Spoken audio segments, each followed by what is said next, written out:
मैं आप सबको पहले ये बताना चाहता हूं, अगर आप कभी भी ये देख रहे हैं कि कोई आपसे बुरा बर्ताव कर रहा है, स्पेशली घर के अंदर, तो मैं आपसे रिक्वेस्ट करता हूं उनके प्रति कोई कड़वाहट या उनके प्रति कोई नफरत मत रखिएगा। क्योंकि याद रखिए, बाइबल कहती है कोई मनुष्य हमारा दुश्मन नहीं है। आप में से कितने लोग ये बात जानते हैं कि पुराने नियम में हवा को गिराने के लिए किसका उपयोग किया गया?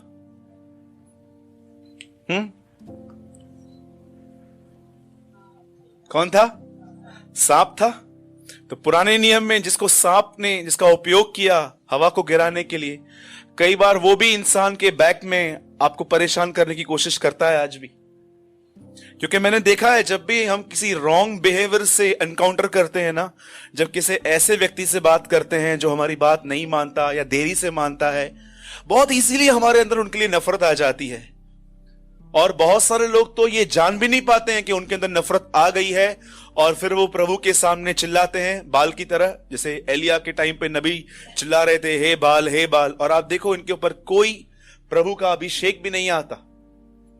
मैं आपको सच कहता हूं, मैं पता नहीं मैं क्यों बोल रहा हूं, बट आई इंस्पायर्ड। मैं ये बोलने के लिए एक अंदर से मैं इंस्पायर्ड हुआ।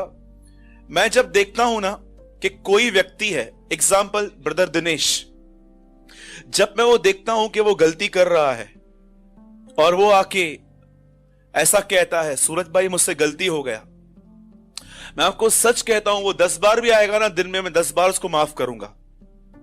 लेकिन अगर मैं देखता हूं कि कोई व्यक्ति जानबूझ के मुझे परेशान करने के लिए बार बार करता है, मैं ऐसों से बहुत गैप रखता हूं, बहुत दूर रहता हूं मैं इन लोगों से। क्योंकि मुझे पता है कि नहीं, याद रखिएगा, अगर आप किन से दूर भी है ना उनके बुरे बर्ताव से, तो आप उनके प्रति अपने अंदर नफरत मत रखिएगा। क्योंकि ये एक तेजाब है जो आपको ही मारेगा।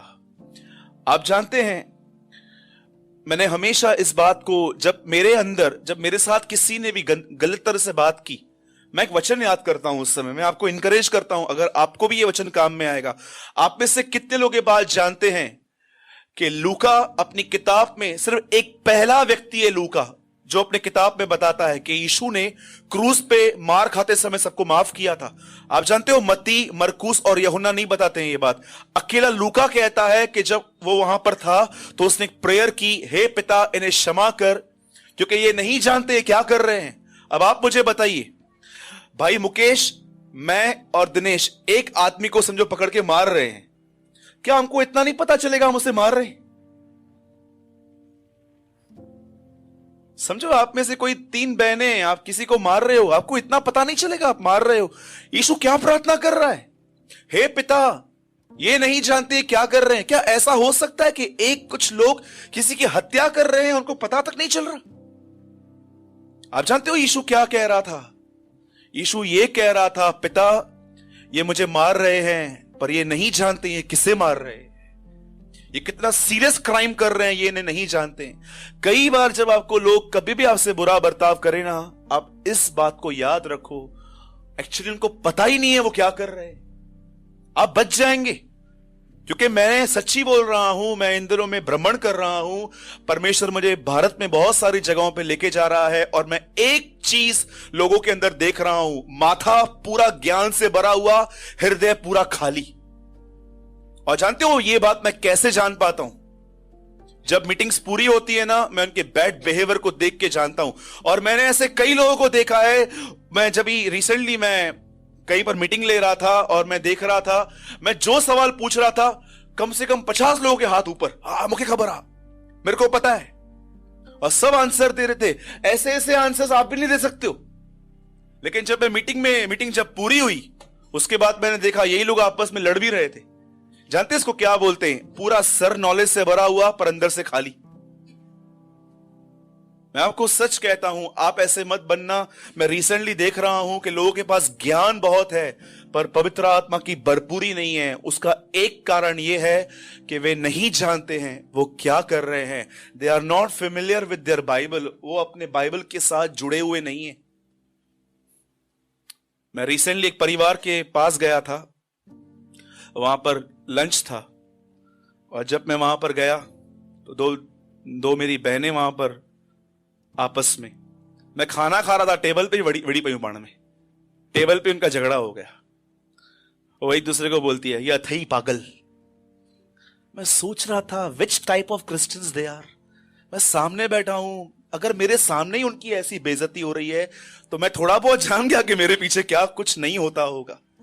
सच कहता हूं, फुल ऑफ नॉलेज, पूरा बाइबल पता है, लेकिन पवित्र आत्मा नहीं है भी तो पूरा सुकड़ चुका है। मैं ऐसे बिलीव करता हूं, जानते हैं पवित्र आत्मा कैसा है? देखिए, वो यहां तक है, पर जैसे जैसे हम वो कहते हैं जो वो हमको मना करता है कहने के लिए, वो slowly slowly slowly slowly slowly slowly slowly वो घटता जाता है।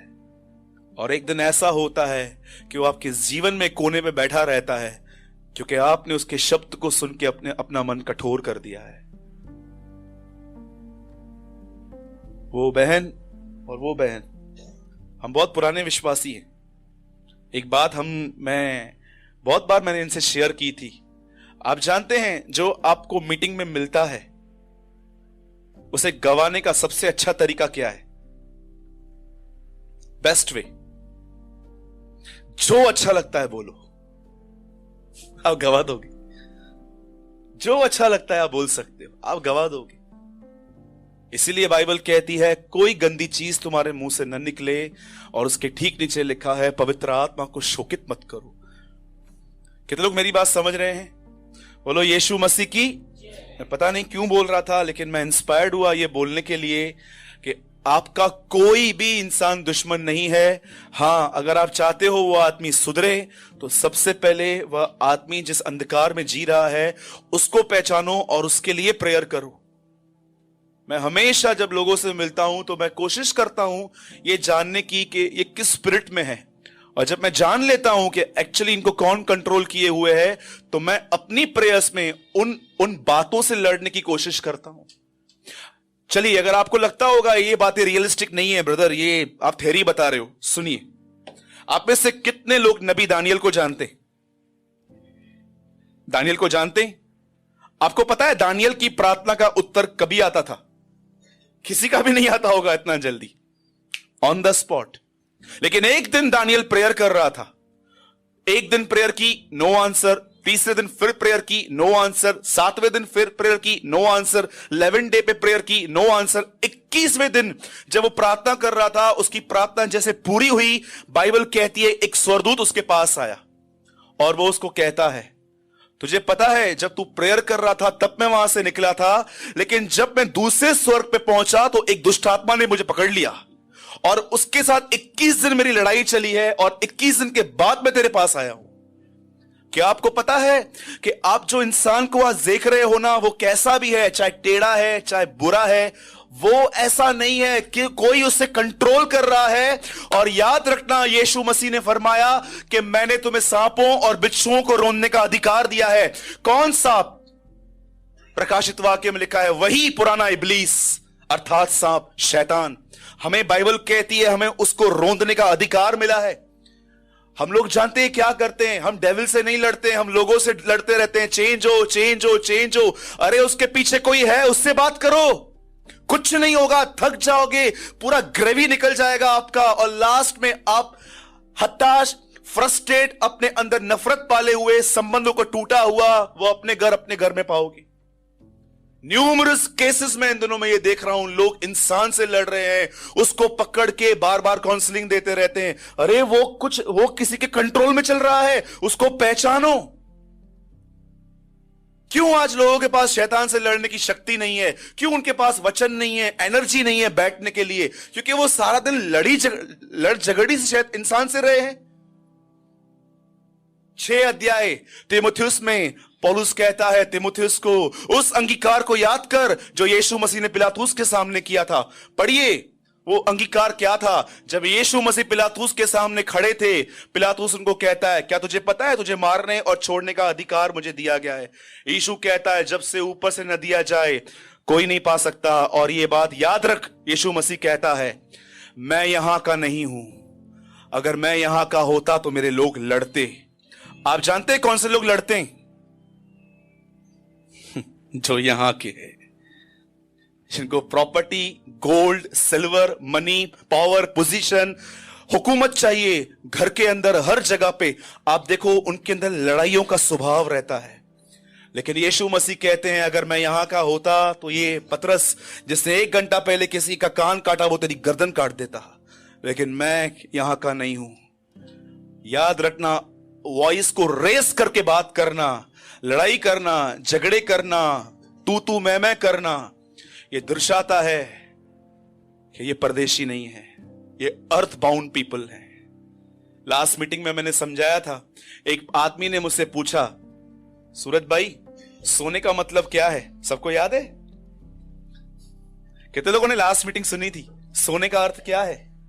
जब ये दुनिया आपके लिए उस दुनिया से ज्यादा रियल बन जाए, आप समझ जाना आप सो गए। अब आपको क्या लगता है जिम्मेदारियों से दूर भागना है? भाग ही नहीं सकते। मुझे परमेश्वर अगर फुल टाइम मिनिस्ट्री के लिए भी कहेगा ना, तो मैं प्रभु से प्रार्थना करूंगा, प्रभु तू भले ले मुझे फुल टाइम मिनिस्ट्री में, लेकिन मुझे थोड़ा बहुत साइड में काम करने दे प्रभु, क्योंकि मैं जानता हूं कि ये कितना जरूरी है। सच कहता हूं, कभी किसी के लिए नफरत मत रखिए और ना ही कभी किसके लिए कोई कड़वाहट रखिए, और कोशिश कीजिए किसी के लिए बैकबाइट न कीजिए, किसी के लिए भी नहीं। आपको किसी का बुरा काम पता है ना, छोड़ दो उसको। आपको क्या लगता है कि खुदा छोड़ देगा? कितने लोगों ने थिस्सलुनीकियों में ये वचन पढ़ा है? सब लोग कहते हैं सूरज भाई आप गलत बोलते हो, मैं सच बोल रहा हूं। कितने लोगों ने थिस्सलुनीकियों में ये वचन पढ़ा है, जो तुम्हें कलेश देते हैं परमेश्वर बदले में उन्हें कलेश देता है। Have you read it this word? कोई पहुंचता ही नहीं है वहां तक। परमेश्वर की नजर में यह सच है। पौलुस कहता है जो तुम्हें कलेश देते हैं बदले में उन्हें कलेश दे और तुम्हें चैन दे। आपको पता है जब लोग आपको परेशान करते हैं आप उन्हें माफ कर देते हो, पर परमेश्वर को हर चीज पता है, वो डीलिंग करता है। मैंने आज तक इतिहास में एक व्यक्ति नहीं देखा है जो प्रभु के लोगों को सताकर कभी खुश रहा है। किसी को भी नहीं देखा, किसी को भी नहीं। एक सिंगल आदमी बताओ जो प्रभु के लोगों को दुखी करके खुश है। शाऊल, हे शाऊल तू मुझे क्यों सता रहा है? ये पौलुस कभी यीशु से मिला ही नहीं था और यीशु उसको क्या बोलता है? तू मुझे क्यों सता रहा है? बोलता है हु आर यू लॉर्ड, आप कौन है? बोलता है मैं यीशु हूं जिसे तू सता रहा है। अरे प्रभु आप स्वर्ग में हो, ये नीचे है, आपको कैसे परेशान कर रहा है? स्वर्ग में सिर्फ सर है, देह तो नीचे है। मेरी कलीसिया ये उसे सता रहा है, मेरा बॉडी नीचे है। ऐसा हो सकता है कि आपको पैर में कोई लकड़ी मारे और आपको यहां पता नहीं चले?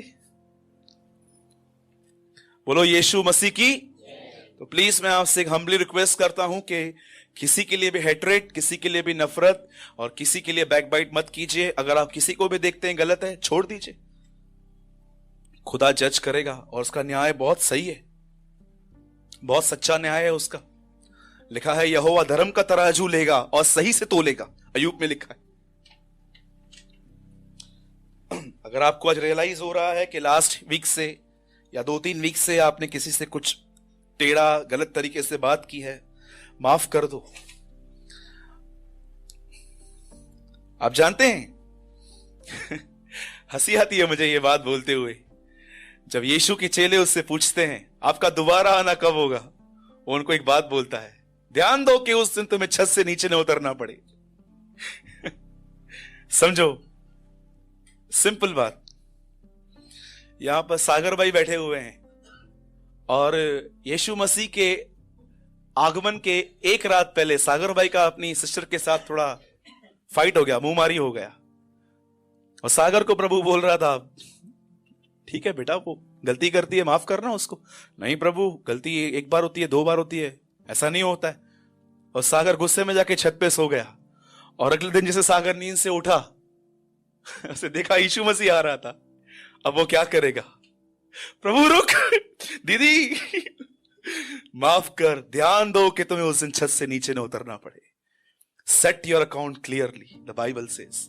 ध्यान दो कि कहीं तुम्हें छत से नीचे न उतरना पड़े। आज भी गांव साइड में लोग छत पे सोते हैं, इसलिए यीशु कह रहा था घर नीचे है, सब इतना सेट कर दो। एक दिन अंकल डीएल मूडी से पूछा गया कि अगर आपको पता चलता है कि यीशु मसीह आने वाला है तो आपके साथ क्या होगा? तो वो जानते हैं, लोग सोचते थे अरे नहीं, मेरे को पता चले मैं पश्चाताप कर लूंगा, जिन जिन से पैसा किताब जो भी लिया है सब वापस कर दूंगा। जानते हैं मोदी ने क्या कहा? बोला मुझे कोई फर्क नहीं पड़ेगा, आज आए कल आए। उन्होंने बोला कैसे? बोला मैंने हमेशा अपने अकाउंट्स क्लियर रखे हैं सबके साथ, न मैंने कोई ऐसा व्यक्ति है जिसको मैंने माफ नहीं किया है और न कोई ऐसा व्यक्ति है जिसको मैंने माफ नहीं किया है। याद रखना, परमेश्वर बहुत एग्जैक्ट है अकाउंट्स का। आपको लगता होगा कि ब्रदर नना हलंदुआ हरूबरू मां माफ करनी मानते हैं, चढ़ी पौंदा, आप बोल सकते हो ऐसा। यीशु ने क्या कहा? जब कभी वेदी के सामने आओ तो आप जानते हैं ये जो नीचे कारपेट है, ये वेदी है एक्चुअली खुदा की छोटी सी। जब तुम वेदी के पास आओ और तुम्हें ज्ञात हो तुम्हारे मन में नहीं लिखा है, सामने वाले के मन में तुम्हारे प्रति, प्रभु मेरे मन में कुछ भी नहीं है, सामने वाले के अंदर तो है ना, कैसे आया? लिखा है जाओ और ठीक कर दो। प्रभु अगर मैं ठीक नहीं करूं, यहीं पर ऐसा बैठा रहूं, बैठा रहे, जैसा था हमेशा वैसा ही रहेगा, ऑलवेज ऐसा ही रहेगा, सूखा सूखा आएगा, सूखा सूखा जाएगा।